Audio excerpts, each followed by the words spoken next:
नमस्कार दोस्तों, ईश्वर सदैव आपका भला करे और आपकी झोलियाँ ईश्वर के आशीर्वाद से हमेशा भरी रहे। तो दोस्तों, आज बात करेंगे कि क्या हमें गोमेद पहनना चाहिए और ऐसे कौन सी चीज़ें हैं खासकर वन औषधियों में जिनके प्रयोग के द्वारा हम राहु जनित पीड़ाओं से भी बच सकते हैं। देखिए, अगर हम प्राचीन काल की बात करें तो प्राचीन काल में नगों के प्रयोग को तो बिल्कुल भी नहीं बताया गया था। जब मुस्लिम सभ्यता का हमारे देश में आगमन हुआ और उसके बाद से नगों का बहुत ज़्यादा प्रचलन हो गया, क्योंकि पहले जन सामान्य में, यहाँ तक कि पराशर जी ने भी शांति विधान में ज़्यादातर वनौषधियों का या किसी विशेष वृक्ष को लगाने का ही के बारे में ज़्यादा महत्व भी दिया है और ज़्यादा बताया भी है। देखिए, इसका सबसे बड़ा रीज़न होता है कि यदि हम किसी ग्रह के पत्थर को पहन लेते हैं, ज़्यादा से ज़्यादा क्या करेंगे, एक दो बार उसके मंत्रों को 108 बार जाप कर लेंगे, उसके बाद उसे पहन लेंगे।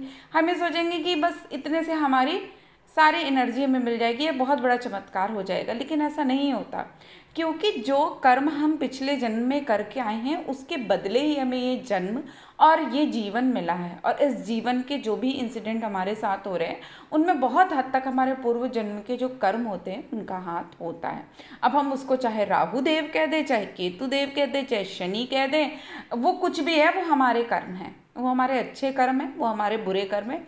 अच्छा मिल रहा है वो आपके शुभ कर्मों का परिणाम है, और यदि बुरा मिल रहा है तो वो आपके अशुभ कर्मों का परिणाम है, और वो आपको ग्रह के रूप में मिल रहा है। हम उसे कह देते हैं कि राहु की दशा चल रही है, केतु की दशा चल रही है, शनि की दशा चल रही है। वास्तव में वो आपके बुरे कर्मों की दशा चल रही है।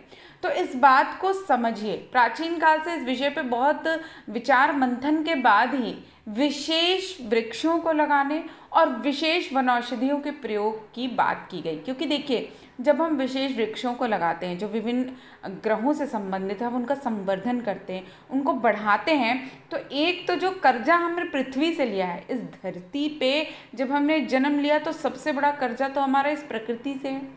माँ बाप के साथ साथ जो हम हवा ले रहे हैं, जो ऑक्सीजन ले रहे हैं, जिस पेड़ से हम दुनिया भर का खाना खा रहे हैं, पानी पी रहे हैं, हवा ले रहे हैं, यहाँ पे जो हम कार्य कर रहे हैं, जो हम धन अर्जन कर रहे हैं, वो इस संसार से ही तो ले रहे हैं।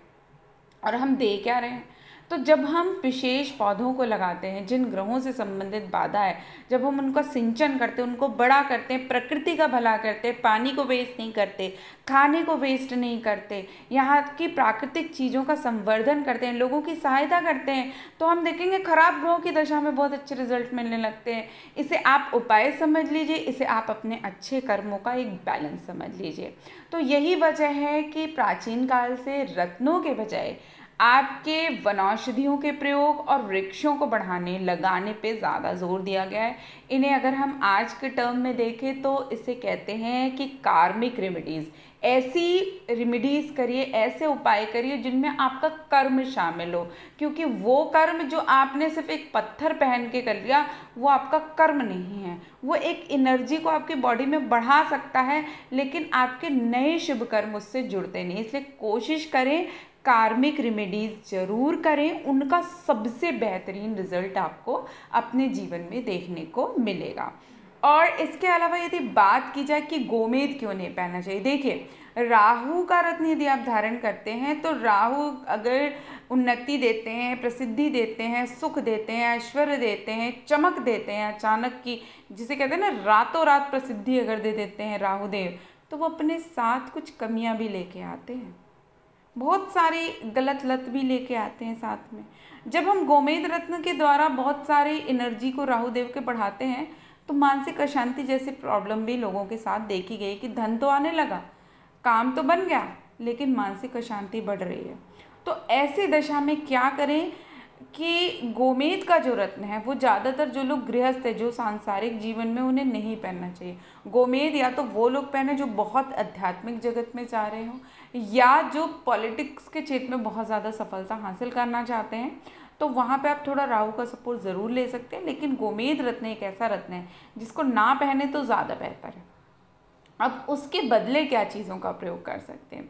देखिए, एक वनौषधि है जिसे दूर्वा घास कहते हैं। देखिए, अगर राहु देव बहुत अच्छे हैं, आपको पैसा दे रहे हैं, धन दे रहे हैं, लेकिन बुद्धि भ्रमित कर देते हैं, तो बुद्धि को अच्छा रखते हैं गणेश जी। तो गणेश जी का जो जो हम अर्पित करते हैं गणेश जी को वनौषधि, उसका नाम है दूर्वा घास।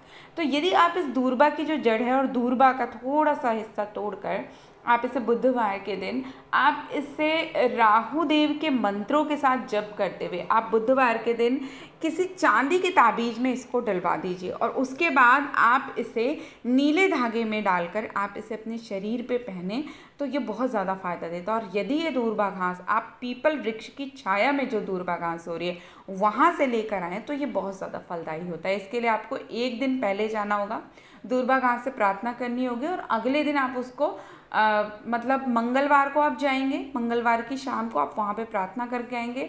बुधवार को आपको इसे सुबह तोड़ के लाना है, इसको गंगा जल से धुलकर इसमें ओम राम राहवे नमः या राहु देव का मंत्र है ओम भ्राम भ्रीम ब्रौम सह रावे नमः, इस मंत्र का जाप करते हुए 108 बार आप इस मंत्र के जाप के बाद इस दूर्वा घास को आप जो चांदी की ताबीज़ है उसमें डाल लें और फिर उसको नीले धागे में डालकर इसे पहने तो इससे जो राहु देव संबंधित परेशानियां वो दूर होती हैं। और आप इस उपाय को महीने 2 महीने में फिर से कर सकते हैं। उस पुरानी दूर्वा घास को फेंक कर पुनः नई दूर्वा घास लाएं, जैसे प्रारंभ में किया वैसे ही करते हुए इसे फिर से आप धारण करें तो इससे बहुत ही ज़्यादा पॉजिटिव परिणाम मिलता है। गोमेद से भी ज़्यादा पॉजिटिव परिणाम इस एक उपाय से मिलते हैं और बुद्धि भी भ्रमित नहीं होती है।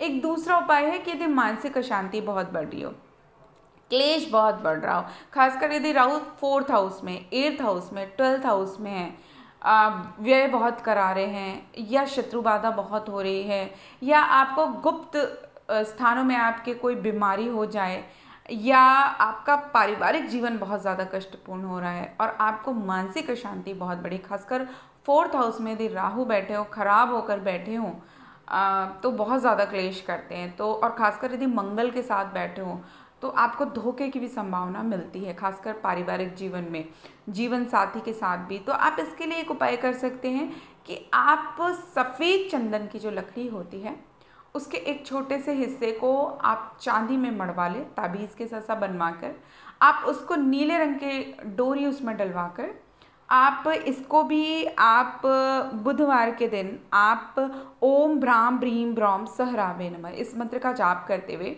आप इसे बुधवार के दिन सुबह धारण करें। निश्चित रूप से ये जो 2 वनौषधियाँ हैं वो राहु का सबसे बेस्ट उपचार करती हैं, ज़्यादा पैसा नहीं लगता, और 1% यदि किसी व्यक्ति को सूट ना करे तो कम से कम उसके जो पैसे हैं वो वेस्ट नहीं जाते। लेकिन मुझे पता है कि वेस्ट इसलिए भी नहीं होंगे क्योंकि विशेष जो उपाय हैं ये पराशर ऋषि द्वारा बताए गए हैं, बहुत ही विशेष हैं, धर्म ग्रंथों में संकलित है, तो निश्चित रूप से सालों से अनवरत प्रयोग हो रहे हैं, लोगों ने इसका लाभ उठाया है। तो क्यों नहीं हम अपनी वनौषधियों का प्रयोग करें, इनका संरक्षण करें, इनका संवर्धन करें और इनका प्रयोग करें। तो निश्चित रूप से जो प्रकृति है, जब हम उस प्रकृति के लिए कुछ करते हैं, इस प्रकृति को कुछ देते हैं तो बहुत ज़्यादा लाभ मिलता है। इसके अलावा जो लोग राहु देव की पीड़ा से बहुत ज़्यादा पीड़ित हैं वो लोग कोढ़ियों की सेवा करें, गरीब भिखारियों की सेवा करें, भूखों को भोजन कराएं। देखिए राहु अपने आप सही होने लगता है। राहु देव का यदि प्रभाव बहुत ज़्यादा निगेटिव हो रहा है तो चांदी के ग्लास में पानी पिएं, या आप अपने पीने का जहाँ पानी स्टोर करते हैं उसमें एक प्योर चांदी का सिक्का डाल दें और उसी पानी को आप पूरे दिन प्रयोग करें। इससे भी बहुत ज़्यादा मानसिक शांति मिलती है, खासकर उन लोगों के लिए जिनका चंद्रमा राहु के साथ पीड़ित हो। तो ये कुछ विशेष उपाय हैं जो मैंने इस वीडियो में बताने का प्रयास करा है।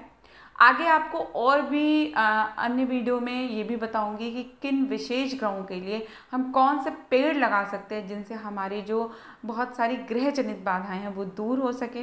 निश्चित रूप से ये जो कार्मिक रेमेडीज़ होती हैं ये सब रेमेडीज़ से बहुत ज़्यादा बेस्ट वर्क करती हैं, क्योंकि हमारा इसमें एक नया कर्म करते हैं, शुभ कर्म करते हैं, और जब शुभ कर्म करते हैं तो कहीं ना कहीं पुराने पाप कर्मों को काटने का प्रयास भी करती हैं। क्योंकि कहते हैं ना कि हम जो कुछ भी इस धरती पे खा रहे हैं वो हमारे पुण्यों का ही परिणाम है, हमारे अच्छे कर्मों का परिणाम है, हमारे सत्कर्मों का परिणाम है।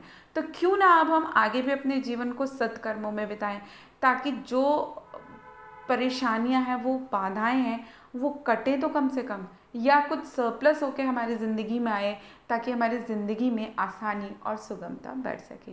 तो दोस्तों आशा करती हूँ आपको हमारी आज की दी हुई जानकारी पसंद आई होगी। ऐसे ही रोचक जानकारियों के लिए कृपया आप हमारे चैनल को लाइक, सब्सक्राइब और शेयर अवश्य करें। तब तक के लिए दोस्तों नमस्कार।